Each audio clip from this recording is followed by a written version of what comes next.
Assalamualaikum warahmatullahi wabarakatuh. Salam sejahtera bagi kita semua. Om Swastiastu, Nama Budaya, salam kebajikan. Salam leadership. Salam leadership. Baik, kami dari Pokja 1, Sespimen, Angkatan 64. Saya akan memperkenalkan rekan saya dari Pokja 1. Yang pertama, Serdik Pahala Nababan, kemudian Serdik Agus, dan Serdik Andik Yudi. Saat ini kami berada di sini akan membicarakan terkait dengan restoratif justice.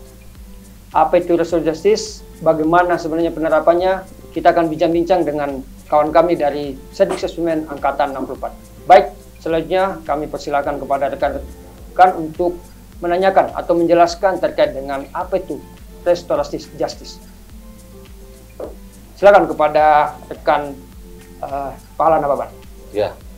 Pemahaman tentang restoratif justice itu didasari dengan pandangan bahwa hukum yang keras itu dapat melukai, namun diperlukan keadilan untuk mengobatinya. Jadi keadilan restoratif itu adalah bentuk penyelesaian perkara dengan memulihkan keadaan semula antara pihak yang berperkara, yaitu melibatkan korban, pelaku, dan pihak yang berkompetensi di dalamnya. Dan itu didasari atas dasar kekeluargaan dan ya perdamaian, hati yang ingin berdamai. Namun keadaan restoratif itu sendiri adalah perkembangan dari sistem pemidanaan. Ya, dulunya kita tahu bahwa ada sistem pembalasan, sistem retributif, dan campuran. Nah, kekinian kita menggunakan keadilan restoratif sebagai jalan yang mampu menjawab bahwa hukum itu tidak boleh keras. Tapi kita harus memahami bahwa terjadinya suatu masalah perkara pidana itu ada faktor-faktor yang menyebabkan. Nah, untuk itu keadilan restoratif justice adalah bentuk dari tujuan hukum yang kita inginkan atau sebagai supporting dari asas utomium remedium. Baik. Jadi saya garis bawahi terkait dengan restoratif justice di sini pemulihan kondisi kembali kepada semula dengan melibatkan seluruh komponen terkait, baik itu pelaku, korban, dan orang-orang yang punya kepentingan. Sehingga tujuannya bukan hanya pemidanaan yang kita terapkan di sini, tetapi bagaimana supaya diperoleh keadilan dari segi bukan hanya dari pelaku, tetapi juga dari korban maupun lingkungan sekitar. Selanjutnya mungkin ada tanggapan penyampaian dari Serdik Agus. Baik, di sini saya ingin menjelaskan terkait dengan perspektif daripada RJ atau restoratif justice. Jadi kita tahu RJ bahwa ternyata di Polri ini ada regulasi yang mengatur. Yang pertama adalah Perkap nomor 8 tahun 2021 terkait dengan restoratif justice atau penyelesaian di luar hukum.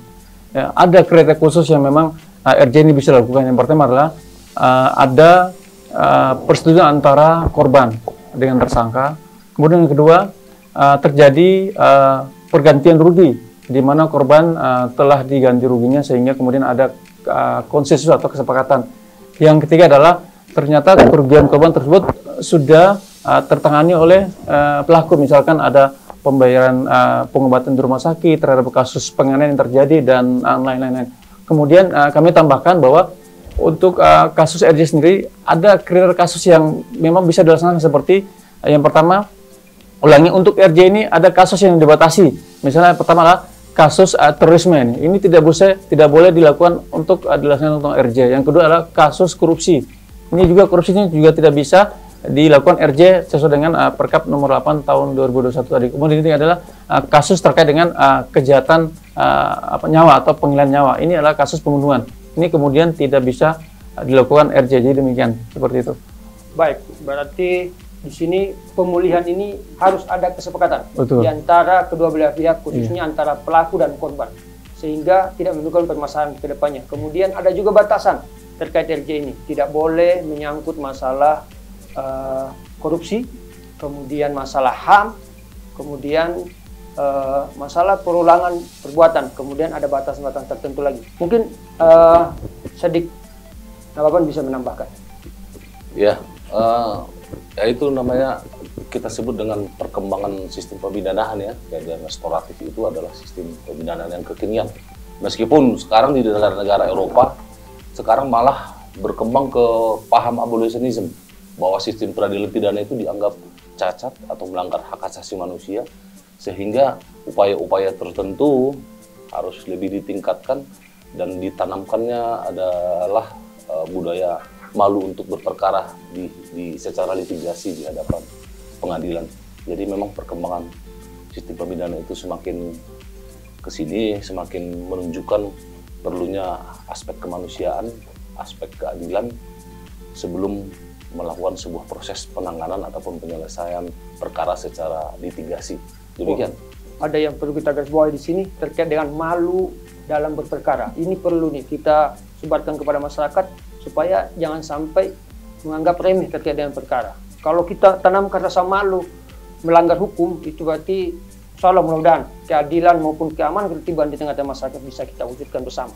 Mungkin dari Serdik Agus bisa menambahkan kembali terkait dengan masalah RJ ini, karena banyak juga pandangan dari masyarakat ini bisa dimanfaatkan atau disalahgunakan orang-orang tertentu dan dijadikan sebagai bargaining untuk menyelesaikan suatu permasalahan. Padahal di situ tidak semestinya itu terjadi. Padahal ini tujuan awalnya masalah RJ ini sangat bagus, sangat luar biasa untuk membantu menyelesaikan permasalahan, karena kita lihat dulu memang kita fokus kepada pelaku, tetapi di sini dengan adanya RJ ini juga kita fokus kepada korban sendiri. Jadi bukan hanya pelaku yang harus kita tekan ataupun kita pidanakan atau kita tindak sesuai dengan aturan yang ada, tetapi dengan memperhatikan bagaimana korban juga merasa dirugikan dan bisa dipulihkan. Nah, ini harapannya. Kalau dulu kita tinggalkan, sekarang kita semuanya perhatikan, baik daripada pelaku, korban khususnya, dan lingkungan sekitar. Mungkin setelah ini ada tambahan lagi terkait dengan itu, dengan perkembangan zaman.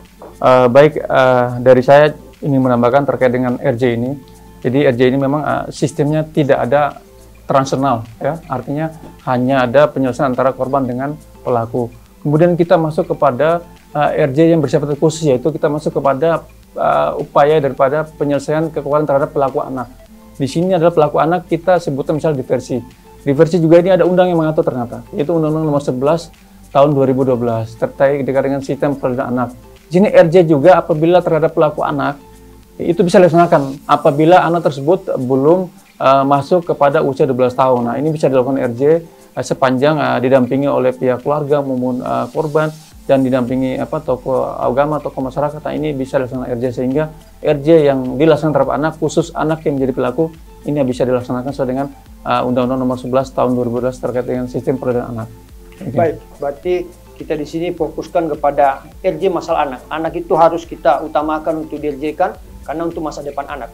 Mungkin itu yang bisa kita sampaikan hari ini, bincang-bincang terkait dengan RJ, bagaimana restoratif justice ini menjadi sesuatu yang sangat luar biasa yang perlu kita terapkan di tengah-tengah masyarakat dalam rangka menciptakan keadilan, bukan hanya kepada penekanan kepada pelaku, tetapi juga kepada korban untuk dipulihkan beserta lingkungan sekitar. Dengan adanya kesepakatan, kebersamaan, saling pengertian, saling memahami, sehingga permasalahan itu bisa diselesaikan secara bersama dan korban merasa sudah cukup untuk dipulihkan apa yang telah dilanggar oleh pelaku.